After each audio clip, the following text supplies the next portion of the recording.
Hi friends, आज আমরা আরেকটি নতুন কম্বিনেশনাল সার্কিট মাল্টিপ্লেক্সার নিয়ে আলোচনা করব। মাল্টিপ্লেক্সারের ডেফিনিশন কি? মাল্টিপ্লেক্সার হলো একটি বিশেষ ধরনের কম্বিনেশনাল লজিক সার্কিট যেখানে অনেকগুলি ইনপুট, কন্ট্রোল বা সিলেকশন লাইন এবং একটি মাত্র আউটপুট লাইন থাকে।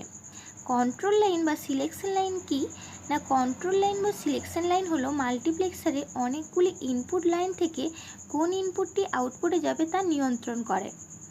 অর্থাৎ মাল্টিপ্লেক্সারে কন্ট্রোল লাইন বা সিলেকশন লাইনের কাজ হলো ডেটা ইনপুট থেকে কোন ইনপুটটি আউটপুটে যাবে তা নিয়ন্ত্রণ করা। পরীক্ষায় তোমাদের অনেক সময় কোয়েশ্চেন আসে মাল্টিপ্লেক্সারকে কেন ডেটা সিলেক্টর বলা হয়। অ্যান্সার হবে মাল্টিপ্লেক্সারে অনেকগুলি ইনপুট থাকে, সেই ইনপুট থেকে কোন ইনপুটটি আউটপুটে যাবে তা নির্ধারণ করে কন্ট্রোল সিগন্যাল বা সিলেকশন লাইন। এই জন্য মাল্টিপ্লেক্সারকে ডেটা সিলেক্টর বলা হয়।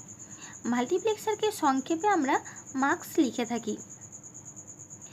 এইটি একটি মাল্টিপ্লেক্সারের ব্লক ডায়াগ্রাম এঁকেছি। দেখো, এখানে ইনপুট দেওয়া আছে n এবং আউটপুট দেওয়া আছে 1। n হচ্ছে ইনপুটের সংখ্যা। এখানে আমি ইনপুটগুলোকে i0, i1, i2 in দিয়ে ডিনোট করেছি। আর আউটপুট যেহেতু একটি, তাই আমি আউটপুটকে y দ্বারা ডিনোট করেছি। এখানে কিছু সিলেকশন লাইন আছে s0, s1 sm, এগুলোকে সিলেকশন লাইন বা কন্ট্রোল লাইন বলা হয়। আমরা ইনপুট লাইন আর সিলেকশন লাইনের মধ্যে একটা সম্পর্ক মনে রাখবো। ইনপুট লাইন কি ছিল? n ছিল। n ইকুয়াল টু 2m, অর্থাৎ যেখানে n হলো নাম্বার অফ ইনপুট লাইন্স আর m হলো নাম্বার অফ সিলেকশন লাইন্স।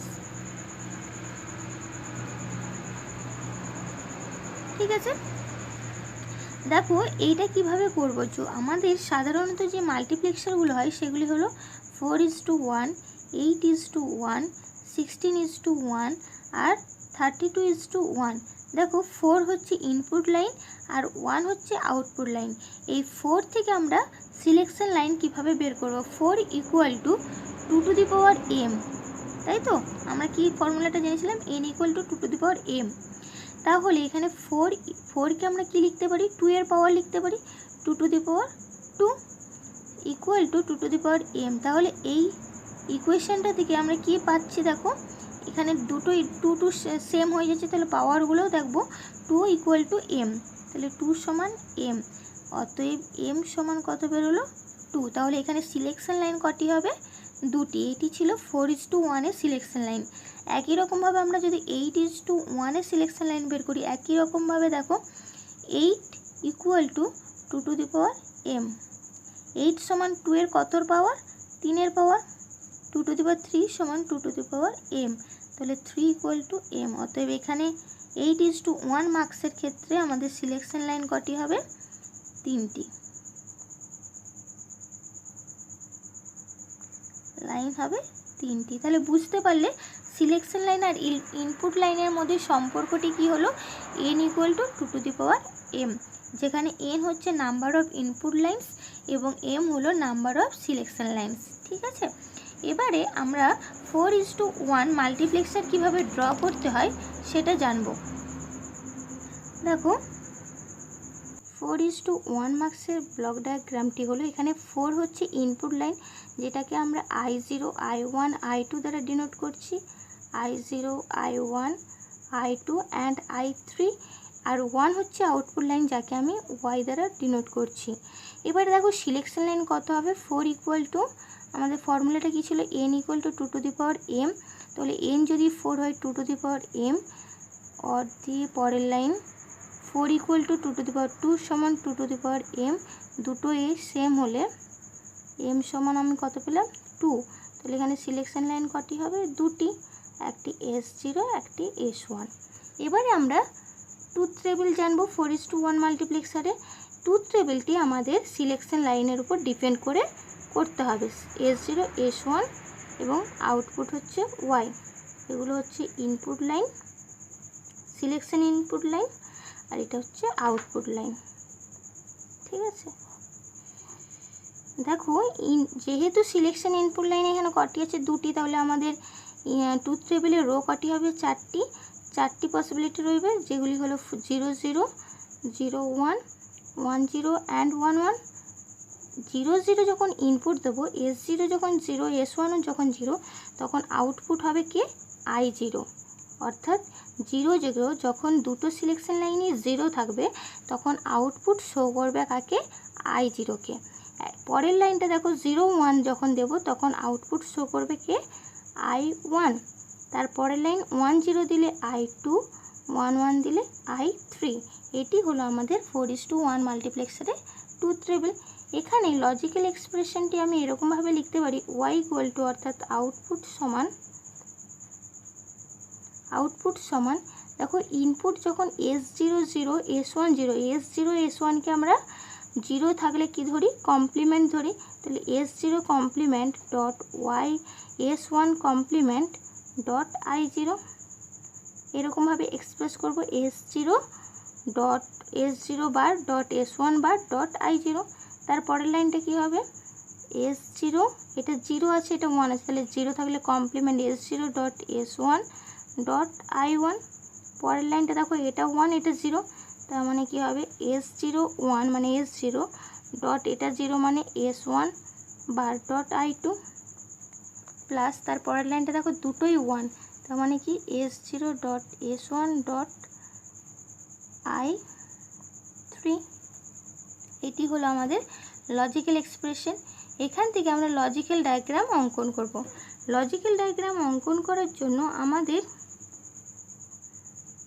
দুটো ইনপুট লাইন, যেটি ছিল S0 এবং S1, এটা হচ্ছে S0, এটা যদি S0 হয় তাহলে S বার কীভাবে পাবো, তার কমপ্লিমেন্ট মানে নট গেট দিয়ে নিয়ে যেতে হবে, এটা S0 বার।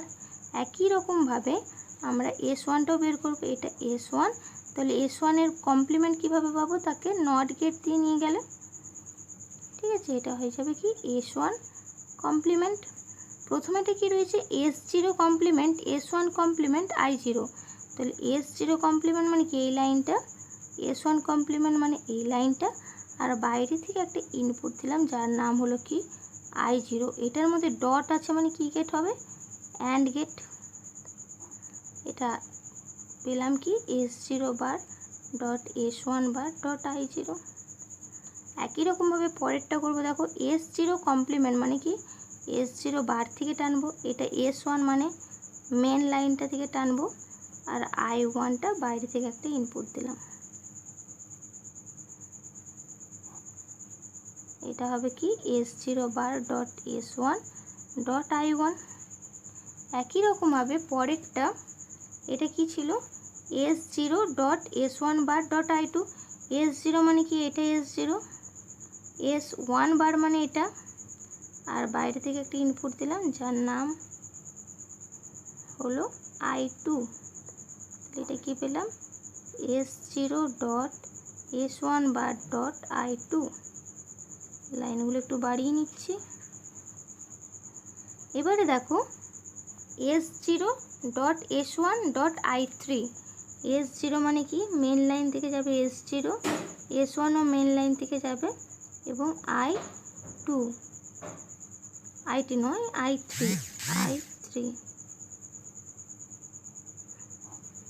এটা কি হলো S0 dot S1 dot I3। এবারে দেখো এগুলো সব কি আছে, যোগ করা আছে, তার মানে কি যোগ মানে কি গেট করতে হবে, অর গেট। সব লাইনগুলোকে ইনপুট লাইনগুলোকে আমি জুড়ে দিলাম অর গেট হিসেবে। তাহলে আউটপুট ওয়াই সমান কি পেয়ে গেলাম, এটা যুক্ত এটা যুক্ত এটা যুক্ত এটা।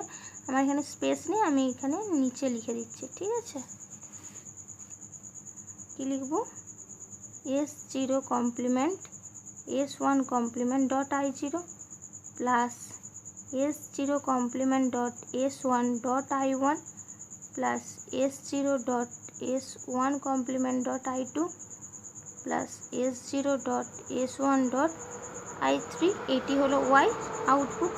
এটি হলো আমাদের 4:1 মাল্টিপ্লেক্সারের লজিক্যাল ডায়াগ্রাম, ঠিক আছে।